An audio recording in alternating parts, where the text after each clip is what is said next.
Ramon grew up in one of the busiest, noisiest corners of Manila, an alleyway where tricycles rattled past at dawn, vendors shouted their prices from every direction, and children played barefoot on warm concrete. His family lived in a tiny room made of patched plywood and rusted tin sheets. When it rained, the roof dripped like a leaking faucet, and when the sun rose, the heat turned their home into an oven. Still, Ramon never complained. He spent most mornings helping his mother sell kwek-kwek and fishballs from a small food cart they pushed to the nearby market. Despite the chaos around him, Ramon carried a quiet dream in his heart. Every night, after they packed up their cart and returned home, he would reach for the old karaoke machine sitting beside his bed, a beat-up, half-broken device he had found in a dumpster months earlier. The wires were exposed, the microphone had dents, and the screen flickered like an old candle, but to Ramon, it was treasure. It was his gateway to another world. His favorite songs were Elvis Presley classics. He didn't know why. Maybe it was the deep, velvety tone, maybe the emotion hidden in every line, but when he sang Elvis, the noise of Manila disappeared. The sound of honking jeepneys faded. The shouting vendors dissolved. The world became just him and the music. One warm evening, while Ramon was singing, "Can't Help Falling in Love," near the food cart, a foreign tourist passing by stopped in his tracks. The tourist couldn't believe what he was hearing, a poor teenager who sounded exactly like the king of rock and roll. He pulled out his phone and recorded the whole performance. Ramon had no idea that this simple moment, standing on a busy Manila street, singing with all his heart, was about to change his life forever. The video of Ramon singing on the sidewalk spread faster than he ever imagined. In just 2 days, it exploded across social media, shared by celebrities, reaction channels, and Filipinos all over the world. Comments poured in by the thousands. "This boy sounds like Elvis reincarnated. Give him a real stage. Someone send him to America's Got Talent." Ramon read every message with wide eyes, unable to comprehend what was happening. But nothing prepared him for the morning his mother burst into their tiny home, waving her old cracked phone and shouting his name. "Ramon, Anik, you need to see this." Her hands trembled as she handed him the screen. There, in his inbox, was a message with a blue checkmark. "Hello Ramon, we are from America's Got Talent. We would like to formally invite you for a live audition in Los Angeles."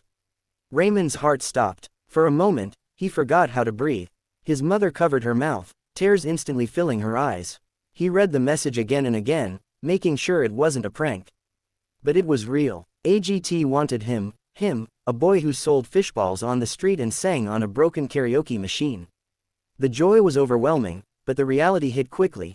They had no money for a plane ticket. Their savings were barely enough for rent and food. Ramon slumped down, feeling the dream slip away like sand between his fingers. But his mother placed a hand on his shoulder and said, "We will find a way. God opened this door. We won't close it." Word spread through the neighborhood, and something magical happened. People came together. Neighbors donated small bills. Vendors gave whatever they could. A local community group organized a fundraiser online. Little by little, peso by peso, the dream became possible. And 1 week later, with a borrowed suitcase and the entire barangay cheering him on, Ramon boarded a plane for the very first time, headed straight for the biggest stage in the world. Ramon had never seen anything like it. The AGT studio was massive, far bigger and brighter than anything he'd ever imagined.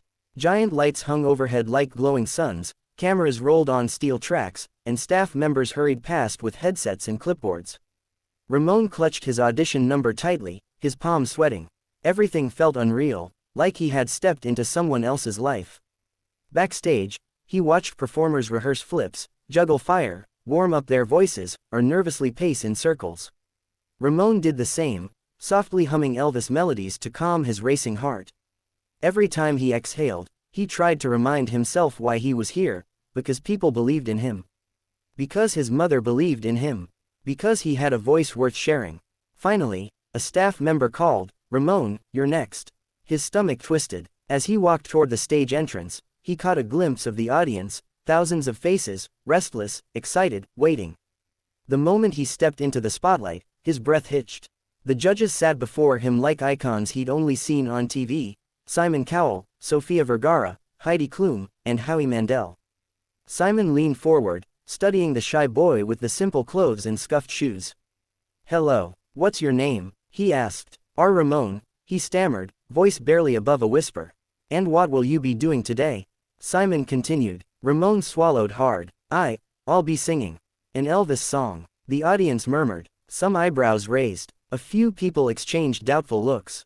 Ramon could hear the doubt. Another Elvis impersonator. A kid from the streets. Can he really pull it off? The stage music director nodded, ready to play the track. Ramon tightened his grip on the microphone. His heart hammered like a drum.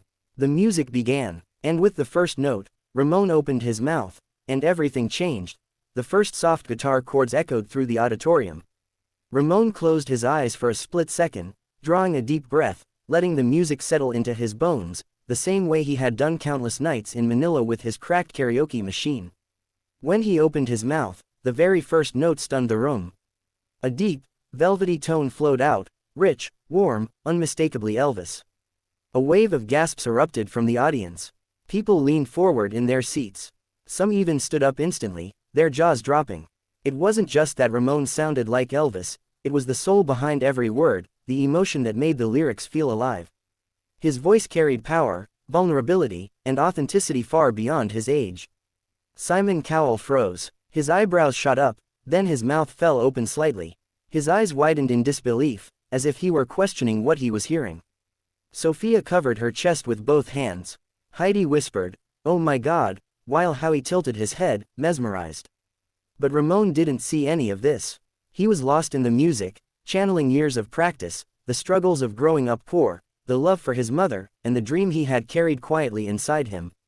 As he moved into the chorus, strong, commanding, heartbreakingly pure, the atmosphere in the studio shifted. Everyone felt it. This wasn't a gimmick. This wasn't an imitation. This was a once-in-a-generation voice. Halfway through the performance, the audience could no longer contain themselves. They rose to their feet, clapping, cheering, some even crying. The energy washed over Ramon like a giant wave. By the time he reached the final note, a soaring, flawless finish, the entire auditorium exploded. People shouted, whistled, and applauded like a stadium crowd. Ramon lowered the microphone, trembling, overwhelmed. He finally opened his eyes, and saw all four judges standing. Simon was shaking his head in shock, as if he himself couldn't believe what had just happened. The applause thundered through the studio long. After Ramon finished singing, the audience screamed his name, waving their arms, stomping their feet. It felt like the whole world was cheering for him. Ramon, still clutching the microphone with shaking hands, didn't know whether to laugh or cry. His heart was racing, his throat tight, his legs weak. Simon Cowell slowly stepped forward, still staring at the young Filipino boy as if trying to make sense of what he'd just witnessed. "Ramon," he began, his voice unusually soft. "I've been doing this for many, many years. But what you just did, I don't have words." The crowd roared in agreement. Simon continued, "That wasn't just an audition. That was magic. You didn't imitate Elvis. You honored him, and you sang with so much heart. I felt every single note." Raymond's eyes blurred with tears. He thought of his mother back home, probably watching through a tiny TV in the neighborhood Sorry store. He thought of the long nights singing beside the food cart, the broken karaoke machine, the struggle of survival, and how all of it led to this exact moment. Simon glanced at the other judges, then looked back at Ramon. There's only one thing left to do. Before Ramon could process those words, Simon slammed his hand down on the golden buzzer with a force that echoed like a thunderclap. The entire studio erupted. Golden confetti exploded from above, raining down in sparkling sheets. Ramon fell to his knees, overwhelmed by the weight of the moment. Tears streamed down his face as he pressed his hands together in disbelief. The judges rushed toward him, hugging him, celebrating him. Simon placed a hand on his shoulder and said, "Your life is about to change forever." As the golden lights shimmered around him, Ramon realized something he never dared to believe.